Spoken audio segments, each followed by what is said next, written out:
আমার বড় বোন মারা যাওয়ার ঠিক ২ মাস পরেই আমার দুলাভাইকে আমাকে বিয়ে করতে হয়। শুধুমাত্র আমার বোনের ছেলেকে দেখাশোনা করার জন্য। আমার বড় বোন যখন মারা যায়, তখন তার সন্তান খুব ছোট। আর আমাদের বাড়িতেই ছিল। কারণ ওকে দেখাশোনা করার মতো তেমন কেউ ছিল না। আমার আপার শাশুড়ি খুব বয়স্ক মানুষ ছিলেন। তার পক্ষে এতটাও করা সম্ভব ছিল না যে সদ্যোজাত শিশুকে কোলে-পিঠে করে মানুষ করবে। তাই আমার মা আর আমি ওর দেখাশোনা করতাম। কিন্তু এই গত ২ মাসের মধ্যে আমার আপার শাশুড়ি আমার দুলাভাইয়ের জন্য অনেক মেয়ে দেখে ফেলেছে। দুলাভাইকেও দেখিয়েছে নতুন করে বিয়ে করার জন্য।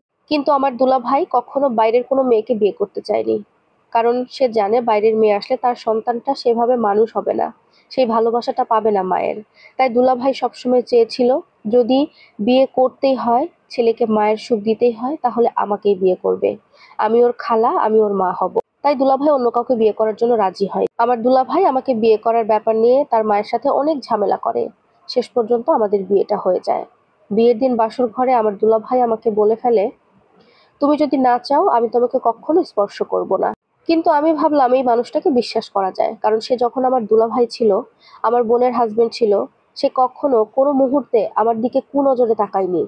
সে আমার দিকে আমাকে ছোট বোন হিসেবেই দেখেছে। কিন্তু এখন সে আমাকে বিয়ে করেছে বাধ্য হয়ে। সে তখন আমাকে বলল, কখনো নিজের মধ্যে দ্বিধাবোধ কাজ করাবে না। আগে তোমার দুলাভাই ছিলাম ঠিকই, কিন্তু এখন আমি তোমার স্বামী। তোমার যখন যেটা দরকার নিজের থেকে অধিকার খাটিয়ে আমাকে সবকিছু বলবে, আমার থেকে সবকিছু চেয়ে নেবে। এতে কোনো লজ্জাবোধ কাজ করাবে না।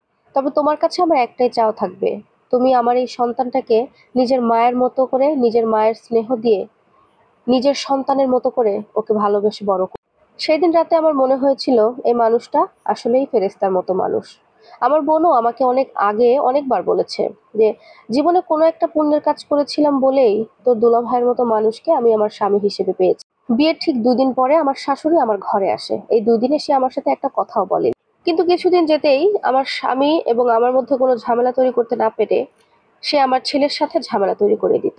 আমার হাসব্যান্ড যখন অফিস থেকে বাসায় ফিরতো, আমার শাশুড়ি তার কানে কানে কথা লাগিয়ে দিত, বিয়ে করেছিস তোর ইচ্ছা মতো, দেখ এখন সেই তোর ছেলেকে সৎ মার মতোই টেক কেয়ার করে। ছেলেকে ঠিক মতো খাওয়ায় না, দেখাশোনা করে না, গোসল করায় না, ফেলে রাখে।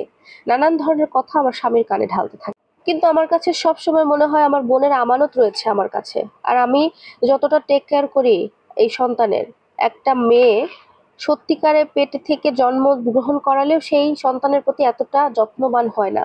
আমার কাছে এটাই মনে হয়। হতে পারে এটা আমার বোনের সন্তান, কিন্তু ওকে কোনো অংশে আমি নিজের সন্তানের থেকে কম কিছু মনে করি না। কিন্তু আমার সবথেকে সেদিন বেশি খারাপ লেগেছিল যেদিন জানতে পারলাম আমার শাশুড়ি আমার ছেলেকে মেরে ফেলতে চায়। কারণ সে তার ছেলের সমস্ত টাকা পয়সা নিজে একা ভোগ করতে চায়। আমার মাথায় ঢুকলো না দাদি হয়ে কি করে পারে এমন চিন্তা ভাবনা করতে। প্রিয় দর্শক, এই স্টোরিটি একটি আপুর লাইফ থেকে নেওয়া হয়েছে। আপনাদের কাছে কেমন লেগেছে অবশ্যই কমেন্টে জানাতে ভুলবেন না। আল্লাহ হাফেজ।